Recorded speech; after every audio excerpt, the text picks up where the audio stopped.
తాకట్లో ఉన్న మీ బంగారాన్ని విడిపించి ఆ రోజు ఆన్లైన్ రేటుకి కొంటాం. Sharma gold company. Welcome to Suman TV.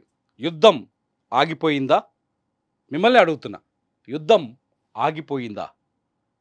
యుద్ధం ఆగిపోయిందా? మూడోసారి యుద్ధం ఆగిపోలేదు. పాకిస్తాన్ పైన పోరాటం కూడా ఆగిపోలేదు. కేవలం తాత్కాలిక బ్రేక్ మాత్రమే పడింది.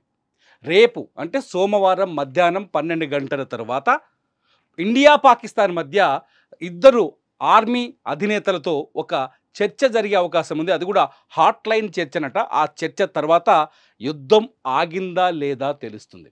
యుద్ధం ఆగిపోయింది అనుకునే వాళ్ళంతా కాస్త ఆలోచించాల్సిన అవసరం ఉంది. యుద్ధం ఆగిపోయినుంటే నిజంగా పరిస్థితులు వేరే ఉంటాయి. ఇంకా బార్డర్లోని గ్రామాలు, ఆ బార్డర్లోని రాష్ట్రాల్లో టెన్షన్ కనిపిస్తూనే ఉంది. మీరు అక్కడ విజువల్స్ని, దృశ్యాన్ని మనం ఇంటర్నెట్లో చూడొచ్చు. ఇకపోతే ఇండియన్ ఎయిర్ ఫోర్స్ ఒక కీలకమైన ప్రకటన చేసింది. నేను ఇప్పుడు ఆ ప్రకటన గురించి చెప్పడానికి మేము ఈ దగ్గరకు వచ్చాను. ఆ ప్రకటన ఈ ట్వీట్ రూపంలో చేసింది. ఒకసారి చాలా క్లియర్గా చూడొచ్చు. Indian air force successfully executed it's assigned task on operation Sindoor with precision and professionalism. Operations were conducted in deliberate and discreet manner. ఎట్టి పరిస్థితుల్లో యుద్ధం ఆగలేదు. ఆపరేషన్ సింధూర్ ఆగలేదు. కేవలం ఇండియా పాకిస్తాన్ బోర్డర్లో ఏవైతే డ్రోన్లతో అటాక్స్ ఉన్నాయో అటాక్స్ మాత్రమే ఆగాయి. ఆపరేషన్ సింధూర్ కొనసాగుతూనే ఉంది. ఇండియన్ ఎయిర్ ఫోర్స్ చాలా స్పష్టంగా చెప్పింది, ఆపరేషన్ సింధూర్ కొనసాగుతూనే ఉంది. ఆపరేషన్ సింధూర్ ముందుకు మళ్ళీ వెళుతుంది. ఆపరేషన్ సింధూర్లో ఏం జరిగింది? యుద్ధానికి ఆపరేషన్ సింధూర్కి ఉన్న తేడా ఏంటి? ఇక్కడ మనం ఆలోచించాల్సిన పాయింట్ అదే. యుద్ధం అంటే Pakistan army, Indian army, Pakistan త్రివిధ దళాలు, ఇండియన్ త్రివిధ దళాలు ఒకరిపైన ఒకరు దాడులు చేసుకోవడం, లేకపోతే వీళ్ళపైన వాళ్ళు పట్టు సాధించడానికి, వాళ్ళపైన వీళ్ళు పట్టు సాధించడానికి దాడులకు తెగబడ్డం. కానీ ఆపరేషన్ సింధూర్ అది కాదు. ఆపరేషన్ సింధూర్ కేవలం పాకిస్తాన్లో ఉన్న ఉగ్రవాదుల్ని వాళ్ళ ఉగ్రవాద స్థావరాల్ని లేపేయటమే ఆపరేషన్ సింధూర్ అసలు లక్ష్యం. ఈ పాయింట్ నోట్ చేసుకోండి. ఆపరేషన్ సింధూర్ ఏంటిది? పాకిస్తాన్ పెంచి పోషిస్తున్న ఉగ్రవాదాన్ని అంతం చేయడం ఆపరేషన్ సింధూర్ లక్ష్యం. మొన్న జరిగింది అదే. ఆపరేషన్ సింధూర్లో భాగంగానే పాకిస్తాన్ సరిహద్దులో, పాకిస్తాన్ భూభాగంలో ఉన్న 4 ప్రాంతాల్లో, అలాగే POKలో పాక్ ఆక్రమిత కశ్మీర్లో 5 స్థావరాల్లో ఒకేసారి ఏకకాలంలో దాడులు చేసి 9 ప్రాంతాల్లో 21 ఉగ్రవాద స్థావరాల్ని నేలమట్టం చేసింది Indian air force. Indian air ఫోర్సే కాదు, ఇందులో త్రివిధ దళాలు పాల్గొన్నాయి. అంటే కేవలం ఉగ్ర స్థావరాల్ని లేపేసి పాకిస్తాన్ ఉగ్రవాదాన్ని పెంచి పోషిస్తుందని ప్రపంచానికి చెప్పే ప్రయత్నం చేసింది భారత్ చాలా సంయమనంతో, చాలా శాంతియుతమైన మార్గంలో వ్యూహాత్మకంగా అడుగులు వేస్తోంది. ఎప్పుడైతే భారతదేశం పాకిస్తాన్ భూభాగంలో ఉగ్రవాద స్థావరాలను లేపేసిందో అప్పుడు పాకిస్తాన్ ఆర్మీ కాల్పులు జరపడం మొదలుపెట్టింది. చాలా క్లియర్గా వినండి. పాకిస్తాన్ ఎప్పుడైతే పాకిస్తాన్లో ఉన్న, లేకపోతే POKలో ఉన్న ఉగ్ర స్థావరాల్ని భారత సైన్యం లేపేసిందో, నేలమట్టం చేసిందో, అప్పుడు పాకిస్తాన్ ఆర్మీ రియాక్ట్ అయింది. అంటే అక్కడ పాకిస్తాన్ ఆర్మీ కానీ పాకిస్తాన్ ఉగ్రవాదులు కానీ ఒక్కటే రియాక్ట్ అయ్యి సరిహద్దు వెంట, అంతర్జాతీయ బార్డర్ వెంట, లేకపోతే LOC వెంట కాల్పులు జరపడం మొదలుపెట్టింది. ఈ కాల్పుల్లోనే పూంచ్ సెక్టార్లో, కశ్మీర్లోని పూంచ్ సెక్టార్లో విధ్వంసం జరిగింది. అనేక గ్రామాల్లో ఇళ్ళు నేలగూలిపోయాయి. మా ఆన్లైన్ ఎడిటర్ వీరా చూపిస్తాడు మీకు ఆ విజువల్స్ని. నేలగూలిపోయాయి, చాలా చోట్ల నేలమట్టమయ్యాయి, ధ్వంసమయ్యాయి. ఎప్పుడైతే పూంచ్ సెక్టార్లో కాల్పులతో ధ్వంసమయ్యాయో ఆ ప్రాంతాలు, అప్పుడు పాకిస్తాన్ ఏ క్షణమైనా మన పైన దొంగదాడికి దిగొచ్చనే ఉద్దేశంతో అక్కడ యాంటీ ఎయిర్ డిఫెన్స్ సిస్టమ్ని ఏర్పాటు చేశారు. కాశ్మీర్ నుంచి గుజరాత్ వరకు యాంటీ ఎయిర్ డిఫెన్స్ సిస్టమ్ ఎప్పుడైతే ఏర్పాటు చేశారో అప్పుడే పాకిస్తాన్ డ్రోన్లను పంపించడం. ఈ డ్రోన్లలో కూడా చాలా డ్రామా ఉంది. సగం డ్రోన్లు ఎటువంటి మందు పాత్రలను మోసుకురాలేదు, కొన్ని డ్రోన్లు మందు పాత్రలను మోసుకొచ్చాయి.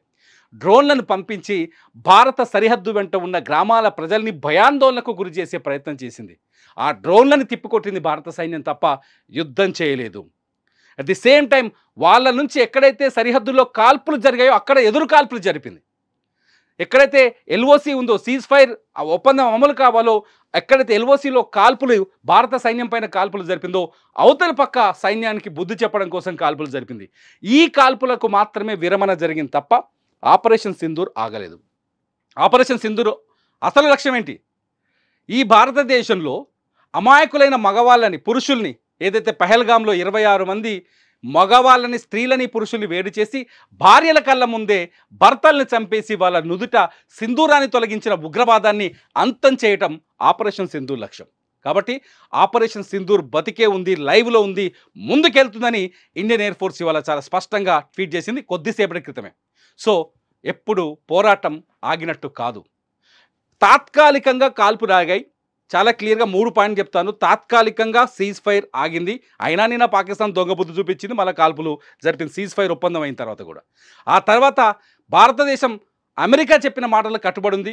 రేపు సోమవారం మధ్యాహ్నం 12 గంటలకి 2 దేశాల సైన్యాధిపతులు హాట్లైన్లో చర్చించుకున్న తర్వాత ఒక డెసిషన్ వస్తుంది. లేకపోతే మళ్ళీ ఈసారి యుద్ధమే.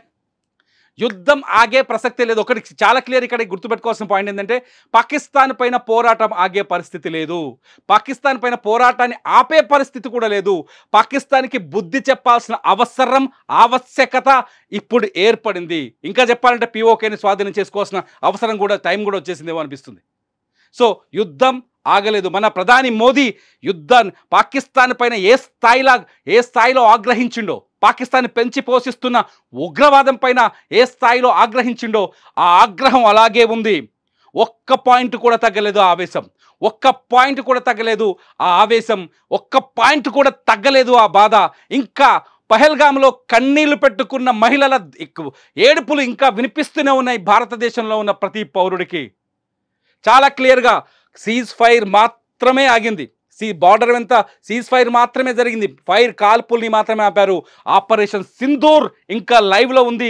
ఎయిర్ ఫోర్స్ చెప్పినట్టు, ఇండియన్ ఎయిర్ ఫోర్స్ చెప్పినట్టు ఆపరేషన్ సింధూర్ కొనసాగుతుంది. మళ్ళీ ఏ క్షణమైన పాకిస్తాన్ పైన ఎయిర్ ఫోర్స్ కావచ్చు, డ్రోన్స్ కావచ్చు, ఆర్మీ కావచ్చు, నేవీ కావచ్చు, పాకిస్తాన్ భూభాగంలో ఉన్న, పాకిస్తాన్ పరిధిలో ఉన్న, POKలో ఉన్న ఉగ్ర స్థావరాలపైన దాడి జరగవచ్చు. ఇదే ఇవాళ ఇండియన్ ఎయిర్ ఫోర్స్ చెప్పింది. ఏ క్షణమైనా దాడి జరగచ్చు. అటు పాకిస్తాన్ ప్రధానమంత్రి చెప్తున్నాడు, చరిత్రలో గొప్ప విజయం అంట. ఏంటి? అమెరికా మధ్యవర్తిత్వాన్ని తీసుకొచ్చి, అమెరికా కాళ్ళు మొక్కి, అమెరికాని బతిన్లాడి ఇండియాని కాల్పు జరపొద్దు బాబు అని వేడుకోవటం చరిత్రలో గొప్ప విజయం అంట. వాడు చెప్పడంతో పాకిస్తాన్లో సెలబ్రేషన్సే చేస్తారు ఏకంగా. ఇండియన్ ఆర్మీ అందుకనే భారత ప్రజలకి చాలా స్పష్టంగా చెప్పింది వాళ్ళు ఏంటంటే, ఆపరేషన్ సింధూర్ ఆన్లోనే ఉంది, ఆగిపోలేదు. ఆపరేషన్ సింధూర్ పైన సాయంకాలం ఒక ప్రకటన చేస్తాం. ఏం చేస్తామో సరే టాస్క్ ఫిక్స్ చెప్పి చేస్తామనే ధైర్యంతో ఇండియన్ ఎయిర్ ఫోర్స్ ఒక కీలకమైన ప్రకటన చేసింది. స్క్రీన్ మీద మీకు కనిపిస్తాం ఈ ఇమేజ్ అదే, ఈ ట్వీట్ అదే. ఇది ఒకసారి చూడండి, మీరు ఇంటర్నెట్లోకి వెళ్ళి చూడండి. ఇండియన్ ఎయిర్ ఫోర్స్ చాలా స్పష్టంగా భారత ప్రజలకు సందేశాన్ని ఇవ్వదలుచుకుంది. ఆపరేషన్ సింధూర్ కొనసాగుతుంది అని. ఎవరైనా యుద్ధం ఆగిపోయింది అనుకుంటే కేవలం సరిహద్దు వెంట కాల్పులను మాత్రమే ట్రంప్ ఆపగలిగాడు తప్ప భారత్ పాక్ మధ్య ఏదైతే ఉగ్రవాద సమస్య ఉందో దాన్ని ఇంకా ఆపలేదు. ట్రంప్ ఏదో చెప్పాడు ఇవాళ కశ్మీర్ విషయంలో మధ్యవర్తిత్వానికి నేను వస్తాను, మాట్లాడతానని. అటువంటి ట్రంప్ ఈ 5 రోజుల్లో రకరకాల మాటలు మాట్లాడుతూ వచ్చాడు. కాకపోతే భారత్ అమెరికా వైపు నిలబడింది చాలా స్పష్టంగా, చైనా చాలా స్పష్టంగా పాకిస్తాన్ వైపు నిలబడింది. ఆ ఉద్రిక్తతలు అలాగే కొనసాగుతున్నాయి. బార్డర్లో, సరిహద్దులో ఉన్న రాష్ట్రాల్లో అక్కడి ప్రజలు ఇంకా బిక్కుబిక్కుమనే బతుకుతున్నారు. ఇంకా భారత ప్రధాని పాకిస్తాన్పై ఎటువంటి చర్యలు తీసుకోవాలనే ఆలోచనలో ఉన్నారు. ఇండియన్ ఎయిర్ ఫోర్స్ చాలా స్పష్టంగా ఆపరేషన్ సింధూర్ని ముందుకు కొనసాగిస్తున్నాం, సింధూర్ జరగబోతుందని చెప్తున్నారు. నిన్న జరిగింది ఫైర్ మాత్రమే, ఆపరేషన్ సింధూర్ 2 కాదు, ఆపరేషన్ సింధూర్ కొనసాగుతుంది. మీరేమనుకుంటున్నారు? ఆపరేషన్ సింధూర్ని ఇంకా ముందుకు తీసుకెళ్ళాలి ఇండియన్ ఎయిర్ ఫోర్స్, పాకిస్తాన్లో ఉన్న ఉగ్రవాదం అంతు చూడాలని మీరు కోరుకుంటున్నారా? భారత ప్రధాని నరేంద్ర మోదీ కోరిక మేరకు ఏ సింధూరాలనైతే తొలగించిందో భారత మహిళల నుదుటిపైన, దాన్ని ఆ సింధూరానికి ప్రతీకారం తీర్చుకోవాలని మీరు కోరుకోవట్లేదా? మీరు కోరుకుంటే ఈ వీడియో కింద కామెంట్ చేయండి. చూస్తూనే ఉండండి సుమన్ టీవీ.